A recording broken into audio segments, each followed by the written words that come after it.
I belong to you. I belong to you. Do just what you want.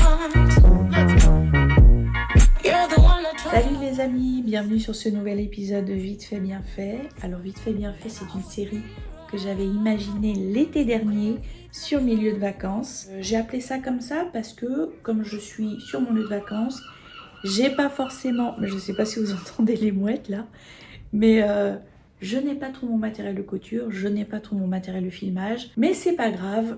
Je suis là et vous êtes là aussi, je l'espère. Le projet de cet épisode. Écoutez, je suis tombée peut-être la première dans le trend tissu Ikea. Tissu d'ameublement Ikea. J'ai vu passer tout plein de projets sur Instagram. Des tissus qui sont franchement super rigolos. Alors celui-là, pas forcément super rigolo. Je vous le montre parce que c'est celui qui concerne le projet d'aujourd'hui. Hein, donc tissu à carreaux, noir et blanc, trop bien. Épaisseur quand même, épaisseur tissu d'ameublement quoi. Hein, donc effet jean un peu, effet jean comme je les aime bien. Alors j'avais acheté celui-là pour le projet d'aujourd'hui, mais je ne peux pas résister à l'envie de vous présenter les deux autres tissus que j'avais achetés, ceux-là. Voilà. J'ai une vague idée de ce que je vais faire avec ça, mais je me laisse encore peut-être un peu de temps, un petit peu de temps de réflexion. Je verrai bien, mais ça sera l'objet de toute façon d'une autre vidéo, vous en doutez. Revenons au tissu du jour. Qu'est-ce que je vais en faire? Je vais l'utiliser pour faire la combinaison Hélium d'Anna Rose Pattern. Et ce qui m'a vraiment plu en fait dans cette combinaison Hélium, c'est le plastron en forme de cœur. Le plastron, ouais, je crois que c'est comme ça qu'elle appelle ça, le plastron. Je le mets sur la pointe des pieds. C'est en forme de cœur. Et je me demande même d'ailleurs si je ne vais pas accentuer encore plus l'effet cœur. Et concernant l'option, parce que sur ce patron Hélium là, il y a tout plein d'options possibles. Et moi, j'ai pris vraiment l'option jambes larges.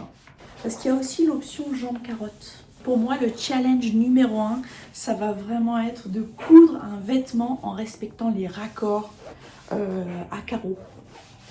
Voilà, donc j'ai regardé pas mal de vidéos déjà pour essayer de maîtriser un petit peu ce sujet mystérieux pour moi, parce que je n'en ai jamais fait. J'ai jamais eu à coudre quoi que ce soit qui nécessite que je sois, vous savez, délicate, attentive sur les raccords. Donc là, ça va vraiment être la toute première fois. Ce pantalon-là, il n'y aura pas d'ouverture ou de fermeture. C'est-à-dire que je ne ferai pas de boutonnage, je ne ferai pas de zip. Je n'ai jamais fait de zip de ma vie non plus. Il va bien falloir à un moment donné que je m'y mette. Mais ça sera pour une autre fois. Mon dos sera élastiqué.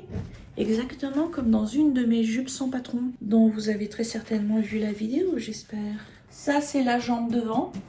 Ça, c'est la jambe dos, qui est plus large, hein, évidemment, puisque y a les fesses, forcément. En gros, la zone critique de raccord, c'est en bas, la partie inférieure, donc du côté de l'ourlet, et ici, du côté de l'assemblage sur les côtés. Ici, là. Voilà. Maintenant que je vous ai dit ça, voilà, hein, je vais essayer de faire mon petit Tetris là, pour que ça soit le plus raccord possible. Alors que ce soit Made in Estelle ou Maison Fauve, toutes deux conseillent d'épingler et de surtout pas mettre de poids et utiliser le rotary. Je viens de passer une demi-heure à essayer d'épingler. Ça m'a saoulée franchement. Donc en fait, faites exactement comme vous voulez, comme vous pouvez. Voilà, c'est un petit peu ça mon conseil. Ma table, elle me manque. Hein, très délicatement, je pousse mon petit tapis de coupe en essayant de ne pas bouger mon ouvrage.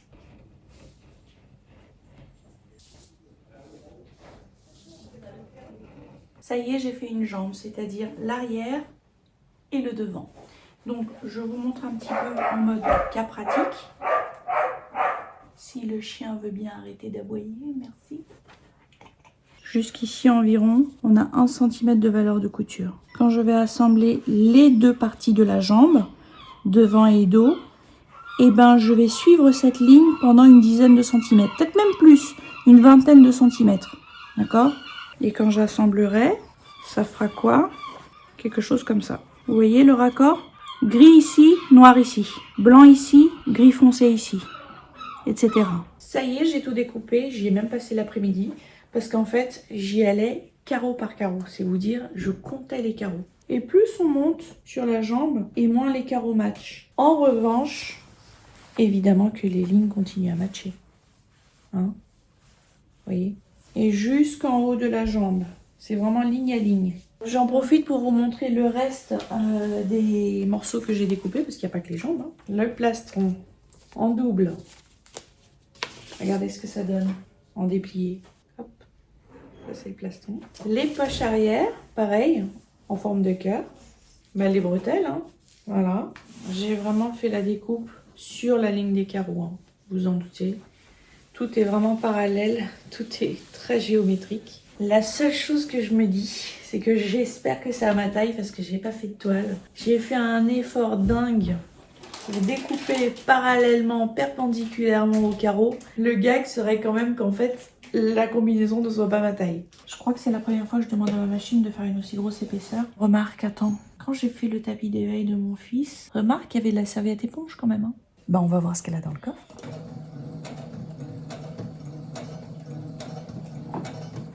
Ok, c'est pas mal.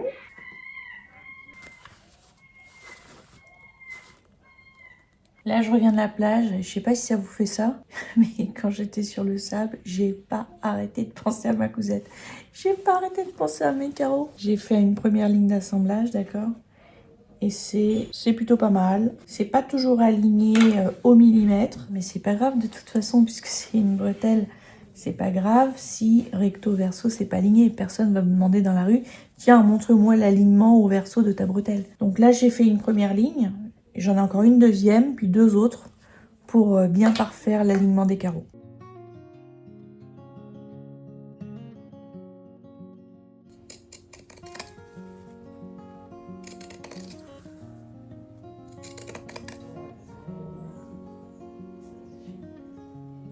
Oh purée, bienvenue à Galèreville.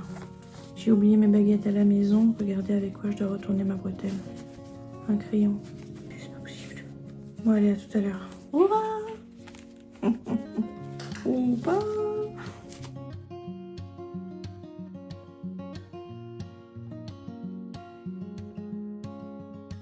Bon allez, je vais mettre tout ça en ordre et passer à la deuxième bretelle. Les loulous, je m'attaque à la jambe. Ok, on regarde. La ligne d'assemblage, elle est là. Hein. Je suis plutôt contente, puisque tout le long de la ligne d'assemblage, en fait, c'est bon.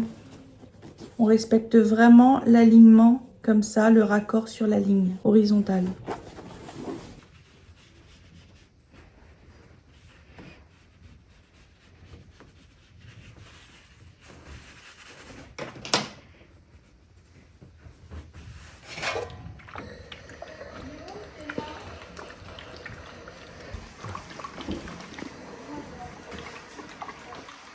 J'ai repassé mes deux poches arrière ainsi que mes deux bretelles.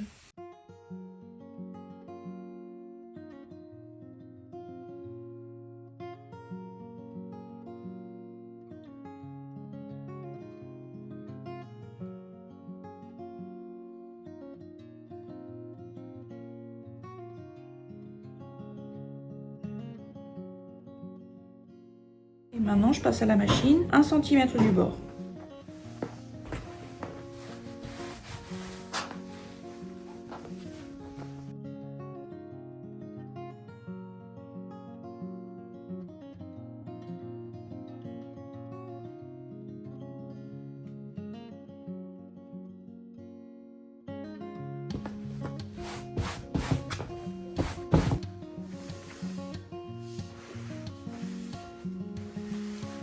Je repasse.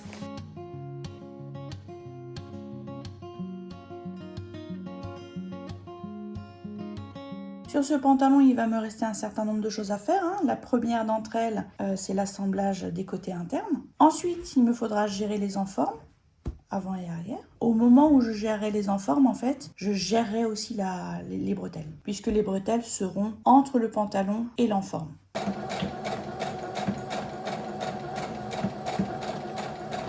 j'ai assemblé mes deux jambes. Et donc là, à ce stade, je me dis, bah, je tenterais bien un petit essayage pour me faire peur. En gros, je pince à la fourche. Et puis, je vous montre ça. Je mets une des jambes sur l'endroit.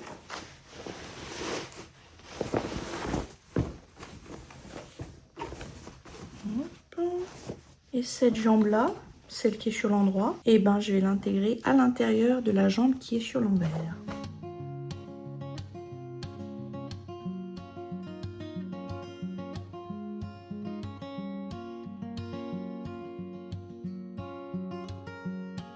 Ok, donc je commence par le bas de la fourche. Voilà.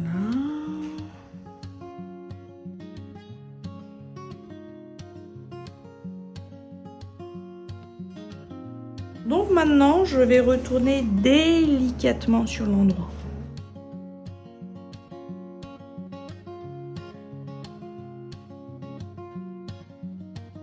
Je vais aller délicatement essayer tout ça.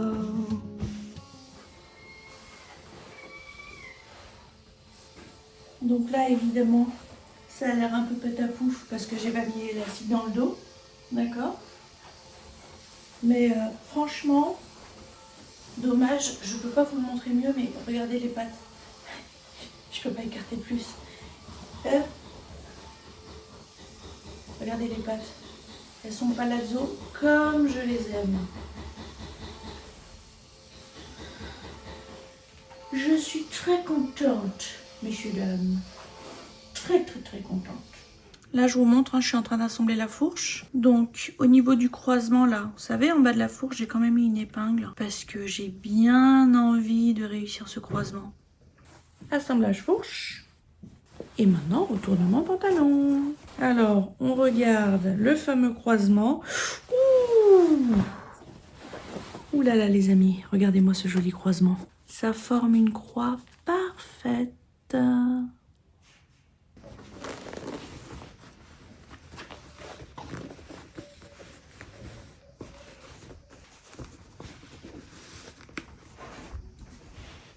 Oups, j'ai fait une bêtise. J'ai fermé à l'arrière et j'ai oublié d'accrocher les bretelles. Pour la taille de l'élastique à l'arrière, je vais prendre comme modèle ma jupe sans patron. Comme vous pouvez voir, l'élastique, il est là. Ça s'arrête ici.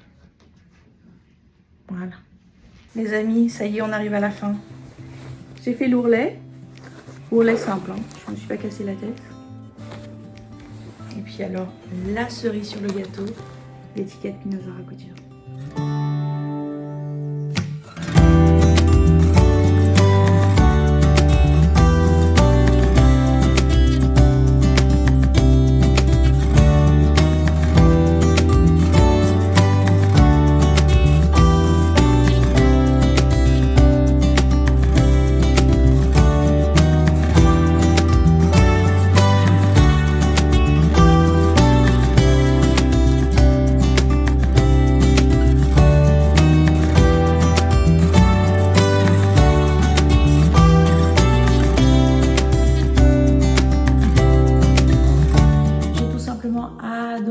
Cette cousette, vraiment adorée. Je sais pas si ça s'est vu, je pense que ça s'est vu. Et c'est une salopette que je porte absolument tout le temps. C'est vraiment comme une seconde peau, tellement elle est confortable. Et d'ailleurs, je me disais, j'ai bien envie de recoudre le modèle Hélium, mais dans un tissu plus fluide, style viscose par exemple, pour voir ce que ça donne. Et avant de vous quitter, je voulais vous annoncer quelque chose, je voulais vous faire une petite annonce. Je me suis inscrite pour passer le CAP métier de la mode, vêtements flous.